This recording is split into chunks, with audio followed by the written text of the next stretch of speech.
साखो साखो साखादो गथ'नोबो लानांगौ साखो जायखिया लाना एसे फैनायखौ लाबाय बाराव दं लाखिनो नामा शुटिंआ नै जोंना हटेल खाथियाव जादों शुटिंआ हटेलनि सिन दंमोन हटेलाव लाबाय दसे जिरायथ'दोंमोन नायनो मोनो मोननायालाय नाथाय नुथाय गैया आंजों इसे रागा जानाय मोनदों नाथाय नुथाय गैया आंजों मबाइलखौ नांफिनगौबा आंजों मोनसे ओंखाम जानायनि सिन दंमोन आरो नै ओंखाम जानाय लादोंमोन मोनजाथारदों ओंखामखौ मोनजाथारदों गोथाव मोनलायदों हाबना दंलायनो शुटिं खालामना मेंनानै आलु दालि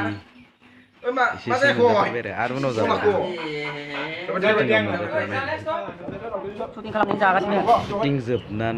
शुटिं जोबनायनि दसे उनाव हटेलाव ओंखाम जाहोबाय जोंना प्रडिउसार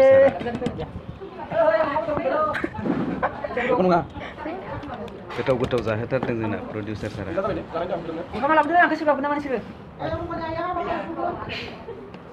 दाउदै बेदर आलु दालि ना फान्थाव भाजा आलु जाखांनानै बेनिफ्राय आंना ओंखाम जाखांनानै गय जानायनि मोनसे सिन दंमोन आरो आंना गय जायामोन आङो बेयाव गय जाथारनांबाय इसे जाबाय आरो गय जायाबाबो जानांगौ उपाय गैया जेबो नङा आक्सालिनि खन्थाइयानो साखिमोन फै शुटिंआ जोबनायनि लामायावमोन बियो जोब्बायमोन मथा मथि बारा गोबाव लायासै सानसेयावनो जोबदों गासिबनाबो सानसेयावनो जोबफ्रामदों बुहुत स्पिड लादोंना नायनायनि थाखाय